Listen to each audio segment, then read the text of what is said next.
Welcome to the Whole Person Parenting Podcast. We're here to have honest conversations about how to follow Jesus and parent kids in a whole person way. For more content and encouragement as we support you on your journey, you can find us on Instagram, YouTube, and wherever you get your podcasts. We're so glad you're here. Now let's jump in. Hey everyone, welcome to the Whole Person Parenting Podcast. We're so happy that you guys are here. My name is Presley, and I'm here with my mom, Val. And Hello. we are your podcast hosts. Yep, here we are again. Here we are again, another week. Another episode. Another episode. So we're in our series called Are We There Yet? Kind of road trip-esque of kind of the through the developmental stages of life. And what we think is important of them spiritually as Christians, and then also just kind of looking at how God designed us to be, and embracing that rather than rejecting it. For sure. Is something really important to us. And so today we're finally reaching probably the age that everyone dreads. Yeah. Which is I would think so. Yeah, maybe. After the I think I terrible dreaded it even twos. as someone coming in, like not even as a parent, just as someone growing into it. I was Yeah. like, that's supposed to be the years where you figure everything out, kind of, and that's not really necessarily true. But we're going into adolescence, which is ages roughly like 13 to 19. Is that correct? Yeah. Around there. Yeah. Around definitely through 18, through those school age, those teenage high years. school years. High school, teenage, late middle school into high school. Yeah. So we kind of just wanted to give like a foundation in this episode of, for one, like our experience with this age, because we probably have vastly different experiences as well, just with time period and things. We'll see. Yeah. Yeah. And also just like looking at what is developmentally happening in the teenage brain, and just kind of giving a little intro into the age. Yeah. We figured this one's going to need to be broken up a bit. Because it's so... Well, it spans a lot of time. Yeah. And it also is... It's our largest span of time that we've talked about yet. Yeah, it's also just challenging. And I think the one that a lot of parents feel sort of lost about. I remember... Like at a loss almost. Yeah. Right.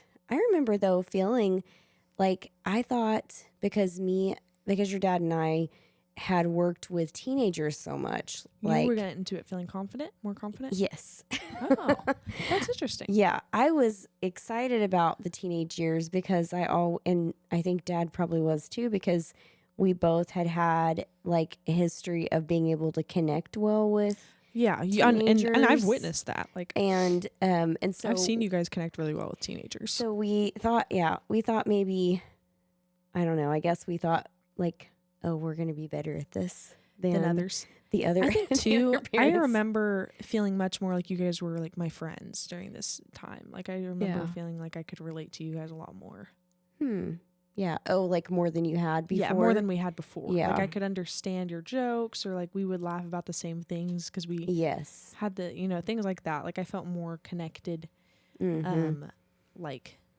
Yeah, I think that's true for sure. Yes, because we had like common things to talk about, and and we did.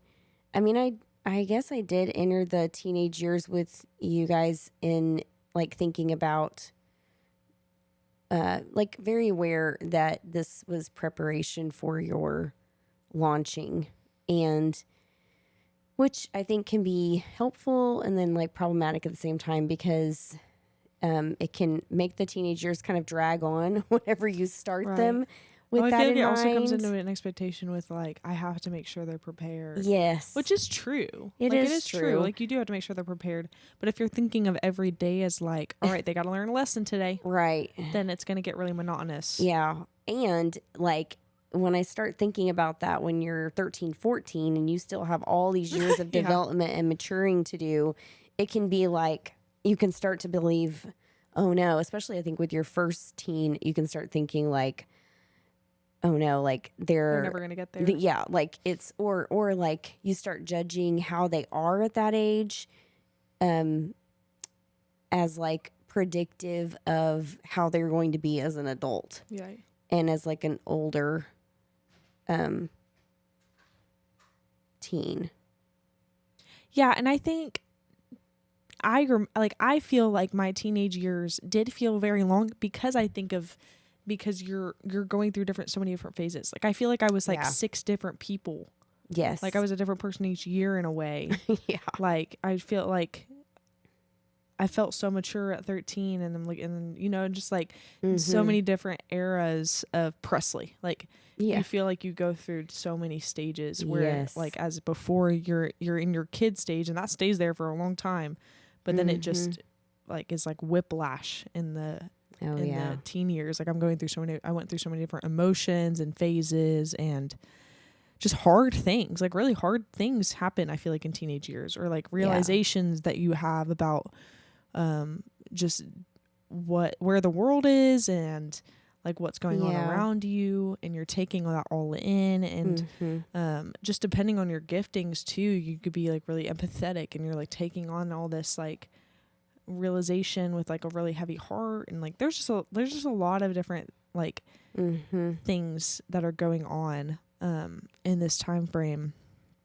So maybe talk about like your experience as a teenager. Like what was the teen years like for you? I was in the 80s, right? No, 90s. Not in the 80s. No, you were born in in the 1980s. And then late 90s. Yeah, late 90s. Was like your teenage years. Yeah, it was a really interesting time. I mean, like for me, I had like a few transitions in terms of like where I lived. Yeah. And so I had the experience of like culture shock in the middle of my teenage years. We moved from Ohio. Yeah, but like in the span of like a 1.5 year long period, I essentially went from living in rural Oklahoma to metropolitan Atlanta, Georgia. Yeah. And that was very different. I just can't even describe all the differences. Yeah. I mean, it was just like a completely different world. But you really love Atlanta. And like, you described that as like your favorite place you've ever lived. It is my favorite place I've ever lived. And it was, I think it wasn't how it began, but it was how it ended. And so when you were talking about like all of the different seasons and like different versions of yourself, I definitely could see like I guess with the transitions, opportunity for, you know, trying on different versions of myself. Reinventing yourself. Yeah. But then at the same time, I think the biggest impact in my teenage years, I think there were 2 things that were actually 3 things, sorry. Okay. I think 3 things that were really helpful for me. One was that I went to counseling, and I think it was, you know, not because there was a great thing going on. I was really depressed, and but I went to counseling, and I felt like that was extremely helpful for me and helpful for my mom. And like she will talk about that as being a way that she learned how to better communicate with me, because we had a hard time communicating with each other, and had, you know, difficult some struggles, some in our relationship. Then I think also being like rooted in my church community. You talk about that a lot. Every time that we talk about your teenage years, you're just so like, important. It was so helpful for you. It was so important to me. It wasn't just like this huge youth group. I mean, it was like a decent size, like probably mid-sized, you know, kind of youth group. But we had a really great team of adults who were supporting us, and like who I think seemed in retrospect to take like a special interest in me, and really just were there for me in a lot of ways, and like became like a community that I could feel belonging with. And they're still with you today, and you guys just went and saw them a couple years ago. Yeah, my youth pastor and his wife, and they were very, very important and influential, and and so I think that was really important for me. Dad also talks about his youth group experience being really important for him in his teenage years. And I'm also going to talk about that in a second. So, and then I think thirdly was that out of that youth group, I met some really good friends who were like a little ahead of me on their like spiritual journey, and I felt really challenged by them, and they were my peers, and I felt like that was really important for me at that time, and really set me on a good path in terms of like my personal relationship with God. Yeah. I think for me, my high school years, well, for one, they're not very far off because I'm only 19, so I'm still in them. But when I think about high school, well, you're not in high school anymore. I'm not in high school anymore, so I would say I would say I'm now in. You're in the college young years. Adult. I'm in the college years. Saved by the Bell college years. The best season. I loved it so much. It was so good. Anyway, yeah, we love Saved by the Bell. I will resist the urge to sing the introduction. And now Saved by the Bell. I'm not resisting the urge. And now Saved by the Bell. Oh my goodness. Electric guitar. Anyways, nice. Yeah, my I could describe my high school years as probably like tumultuous. I mean, same kind of thing. Like, youth group was extremely helpful for me. Honestly, I could say it changed my life. Like, getting involved and just being able to see like what it means to truly follow Jesus, based on like mentors that I had, and my youth pastor at the time was like someone I really looked up to and I wanted to be like, and still do. And just truly people that like I had never realized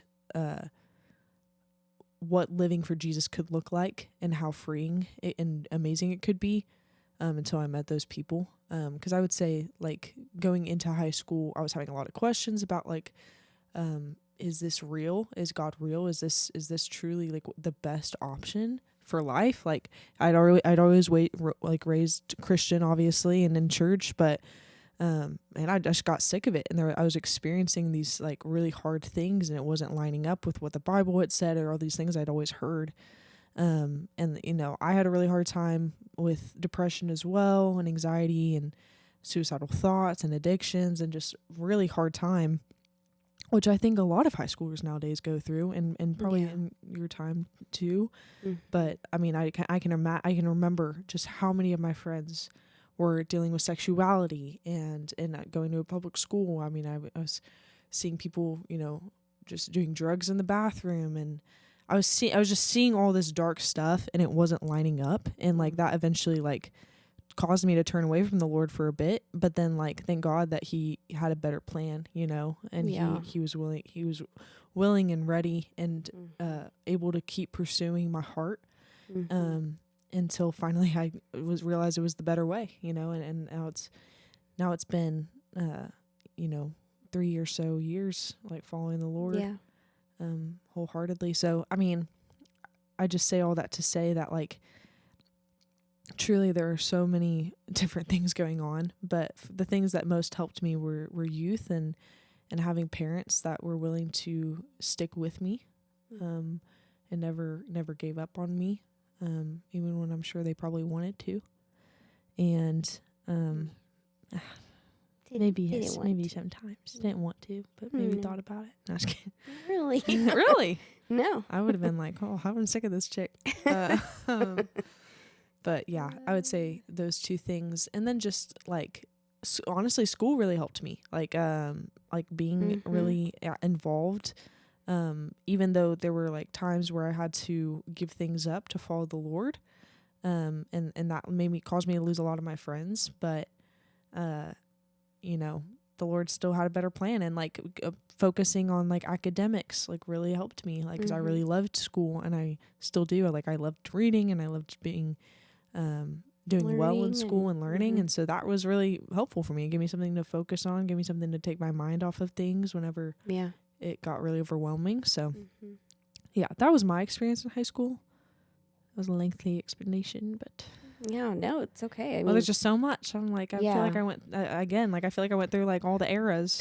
There is a lot. And I mean, I think it's just, I guess as we're talking about it, we're talking about like the importance of relationships and in this time, and like how important the right friends are, how important they're really the right changing adults in your life are, and faith community is. And I think sometimes it's hard to always keep sight of that, especially I think in our culture today. It's like when, like, there are different things that can really pull for our attention. Like we had with you, you know, your like talents and like desire to do performances like show choir and things like that. And like with Braden, we had, you know, sports initially. It's like, and in what pulls for our attention, some of those things are like important, and we can get really fixated on them as like a means to go to college or a means to be successful or learn teamwork or learn, you know, collaboration and things like that. And none of those are bad, but I think sometimes it can be like, well, either my child's going to be involved in church or they're going to do this, but they can't do both because of our society nowadays doesn't really, you know, always adhere to, better in Oklahoma than other places, but doesn't adhere to like those expectations that we're going to be going to church on Sundays and Wednesdays. And so things are scheduled over them, or, you know, you don't always have the, I guess there's not always the support for doing everything. And it can be hard to lose sight of like what's the most important thing, because especially whenever you have, you know, teenagers who are now communicating like adults in some ways and saying, this is what I do want to do, this is what I don't want to do. And I think we can feel as parents like that natural pull toward them being more autonomous. And we can even be fighting with like, whether I should let you make this decision or I make this decision for you. We have also the pushback because there's a need for independence that's happening. And that's all like God's design. Like you said at the beginning of this episode, like this reminder that God created us to develop and have these like internal drives at these certain points in our lives for a purpose. Like it is by design that we do this. Yeah, because I feel like a lot of parents want to push back against it, Mm-hmm. Which I think is both valid, but also it gets to a point where it's fighting against God's design. Right. And then if you're unwilling to flow with the Lord and how He designed even the most basic things to be, then of course you're going to have resistance. Yeah. Because His plan is ultimate and His plan is all this. And obviously you got to use discernment in those things. Yeah. But the autonomy itself, maybe not even what they want to do with the autonomy, but the autonomy itself is by God's design. Yeah. Yeah. Now, what they do with the autonomy, that's where the parenting comes in, and that's where the guide comes in. But the actual autonomy itself, it's not wrong. It's godly. It's meant to be that way. It's set apart to be that way. Right. And it's so that they can have we can all develop our own relationships and find like, what is it that God has for me in my life, that is apart from my family, that is like unique. And because God doesn't just see in families, He does see families, but He sees the individual. He's an individual, personal God. Yeah. And so if we don't acknowledge that, then you're misjudging God's character as well. Yeah. And saying, well, He only sees my kid as my possession and an extension of me. Mm-hmm. That's not true, because He designed them perfectly formed them in the womb and has seen them grow up and has been there for them the whole time. Yeah. And we're meant to be individually drawn and pulled into relationship with Jesus, that we're supposed to leave our parents and we're supposed to follow Him. Yeah. And that's biblical. It is. I mean, whenever they talk about marriage, they talk about marriage. They say one will leave their family and hold fast and become one. And that's the new family, and that's the new. Yeah.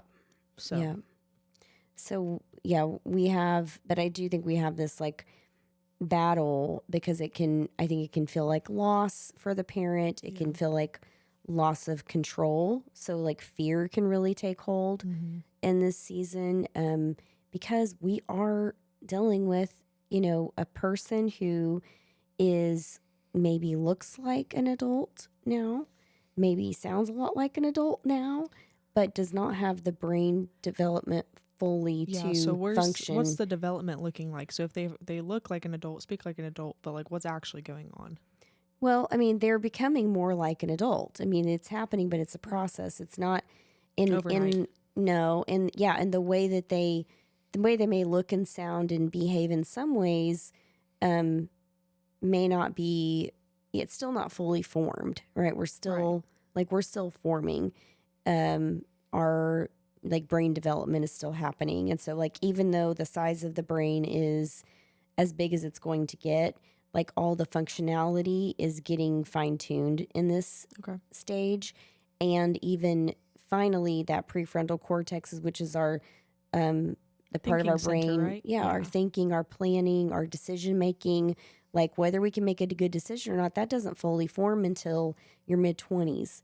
So you're still in this place of like maybe not able to think through things all the way, maybe not able to completely plan on your own. Although teenagers are very capable of having long-term plans. They're capable of having long-term relationships. They're capable of seeing a bigger picture in a more abstract way of thinking. But they're maybe just not able to fully make those decisions yet. And so they do need guidance. They need support, and they need parents and other adults in their lives to speak into, the decisions that they're making and thinking. But I know that's hard. I mean, we had some issues, battles around that. Yeah. And it was hard for me to hear pushback against my ideas. Mm-hmm. Like, cause I mean, you can always hear the phrase of like teenagers think they know everything. Well, and part of that is like, you maybe know as much as you can. Yeah. I mean, I do know some stuff now. Yeah. Right. And I have had experiences that I've learned. Yeah. I even know that that, coming to the acceptance and like even having like being proud of you for you have strengths and you have a knowledge that I don't have, even though I'm your mom and even though I'm older, I don't know everything more. Yeah. And I know some things more than you do, but I don't know everything that you know. And that's okay. And that's that's a good thing. And that's something that you can offer in our relationship that is a benefit to me as your mom. Yeah. We had our conflicts for sure. Me and Dad did as well, although they were typically more subtle. Mm-hmm. Ours would be more, but like more direct. Mm-hmm. Yeah. And that was hard. Like that was really hard for me, and I'm sure it was hard for you too, because again, you're getting into that stage where this person is feeling more and more like your friend, more like someone you want to be around. And maybe that's not the case for every parent, but like I love my mom and I like hanging out with her. I think she's funny and I think she's witty and she's knowledgeable and I like talking to her. That might not be the case for every teenager, although I will say that my mom did a great job of, I feel like, balancing the friendship and the mom side. Because I feel like if you only, especially in the teenage years, I remember hearing so many of my friends being like, oh, I just hate my mom. Like, I hate my parents. Like, I don't want to be around them. And others would be like, oh, my mom's my best friend. And I feel like we were a good balance of like, yes, I do think you're like a good friend to me, but also you are my mom. Yeah. And so I feel like finding the balance for parents in that of friend and mom, of like being able to relate to them. And this is kind of what we went back to last week with the relational equity. Yeah. But talking about like are they wanting to listen to you, or do they like, because if the teenager is coming into every conversation with the expectation that they're either going to be criticized, they're going to be corrected, or they're just going to be ignored and feeling like they aren't valuable, then their ears are automatically going to be shut. Yeah. And that was, and there was sometimes too where I was just like, I just had a bad day. and I don't want to hear anything. I just want to go to my room and read or something like that. And that doesn't necessarily mean I should have been able to do that. Yeah. But it also takes like discernment of like, where like being able to see that. And mom had a bad day, and maybe I'm, coming up to her and I'm just like talking and not even like acknowledging the fact that maybe she just wants to be quiet for a bit, so I don't know. It's just like, it's the weird relationship thing, but that's in any relationship too, is like being able to read the room. Yeah. Kind of. And like in respecting sometimes that like need to pull away while also not allowing that to go on for too long, because I remember me and your dad having conversations. I think daddy's always been a little more bothered by like you guys going to your room and being there like in your room by yourself. He has always been really upset about that. I remember it would always be like, you guys just sit in your room on your phones all day. And for me, it was more like, I just want to be alone. I've been extra because I'm an introvert too. And that was like my recharge place. Yeah. But I also understood why dad was frustrated because he had been with us, but like I see it now. He had not been. You guys had been gone. Yes. And then you came home, and then you didn't want to like hang out with us. And in the moment though, I had no awareness of the fact that he wanted to spend time with us. Yeah. I thought he was just being critical of the fact that we wanted to, play video games or be on our phones, or for me it was reading or watching a TV show or watching Hallmark movies. I did like doing that a lot in high school. But But now I can see now it's just because he wanted to spend time with us. Right. But it felt to me like it was a dictator kind of feeling of like, and me and Brandon would just be like, you don't want Daddy Dad hates us and doesn't want us to have fun. And, and it's just like, it's like that. It's just like high schoolers just have a limited awareness. Yeah, for sure. And I remember being like, they just need to like relax for a little bit, or they just, it's normal for I would say to him over again, it's normal for teenagers to want to be in the room by themselves. Yeah. Like that's their safe was so place. Frustrated by it's that. It's like their domain. It's the same reason why for me, like I know that not every parent's going to feel like this, but as long as you guys didn't have like dirty dishes and like stinky things, happening in your room for or unless it just got completely out of control and I'm like, okay, it's been too long. You need to clean your room up.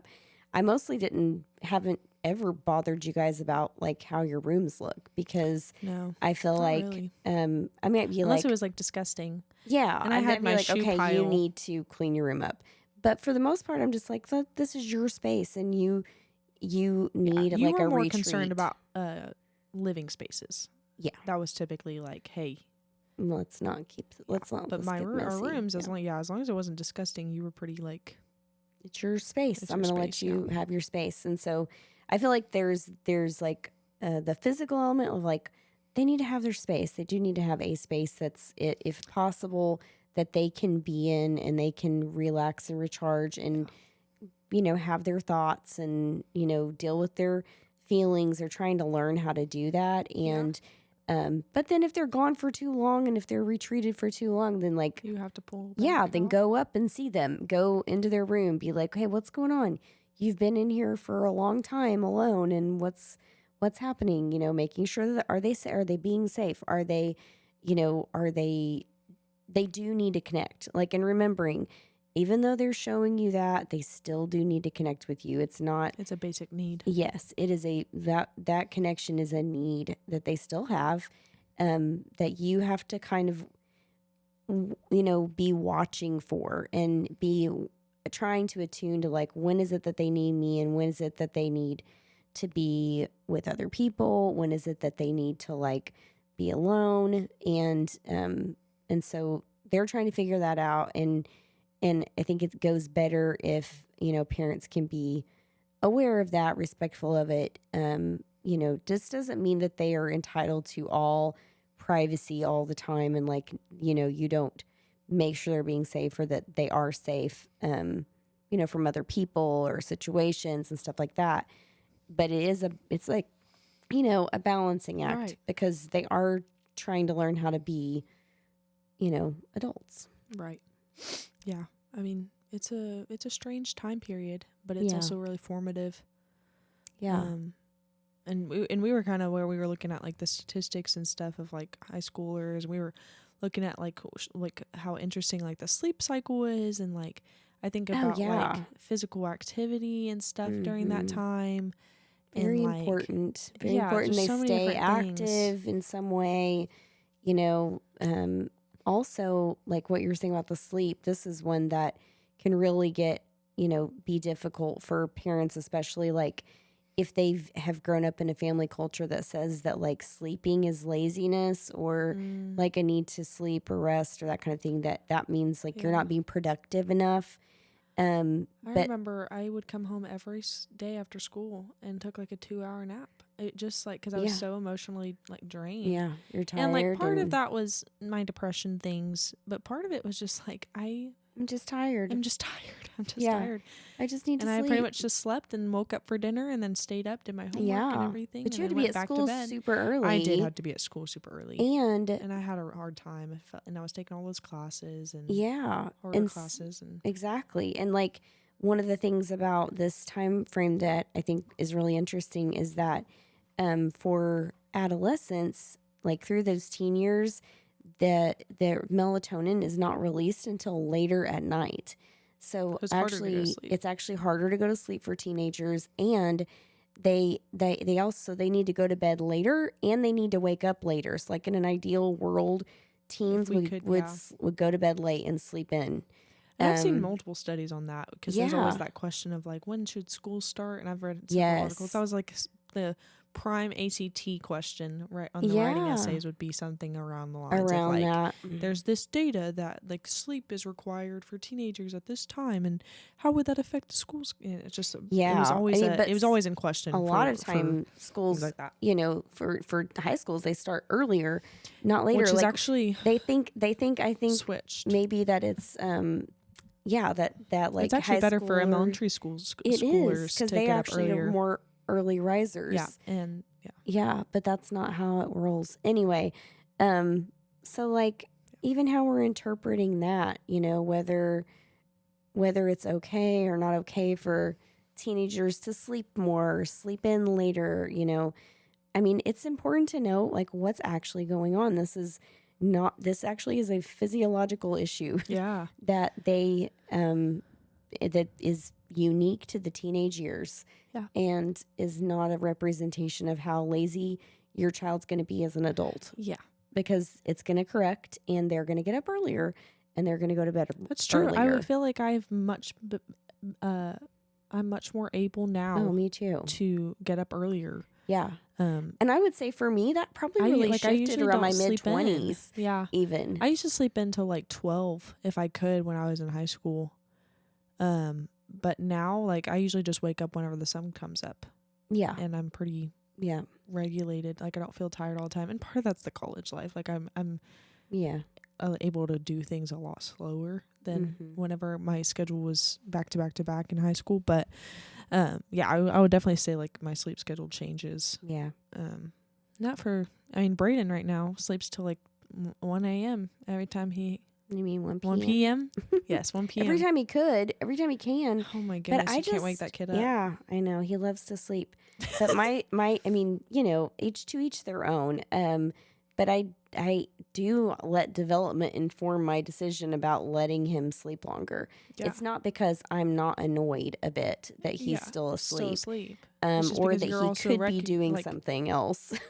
You're just in awareness that it's also needed. That he might need it. And it's really important for brain development. And so since all this fine-tuning is still happening and all this brain development is still going on, it's actually helpful. And my thought is that maybe it's helpful for his brain, to get rest. And so... And he's usually in a pretty good mood whenever he's gotten that much sleep, too. Yeah, he is. So. This is true. Braden's our case study. Braden is our case study. He is the teenager in the house. He's the epitome of a teenager. Oh my goodness. He always has been. Bless his heart. He has. But so just like allowing development to inform your decisions is really important in this season. Yes. in that stage. But I think what we haven't talked about has a lot to do with, who are your teens becoming? What about problematic things that come up in like challenging situations where you have to step in as parent? And I think we are definitely going to cover that. We need to cover that. So we're going to get into that, but we wanted to lay the foundation today. A ton of experience with this. I do have a lot of experience with this. My own kids and not my own kids. Yeah. So we're going to talk about that. Because that's the biggest, I think, question that probably most parents have is what do I do? What do I do? Yeah. What do I do? So we're going to get into that probably next episode, I'm assuming. Yeah.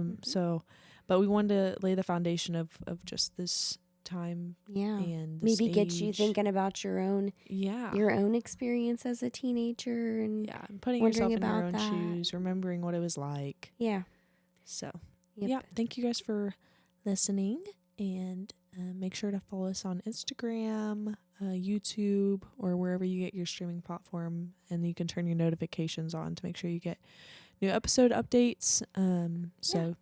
Good call. Yeah. Thanks for watching and listening. Thanks for being here. All right. Bye. Bye-bye.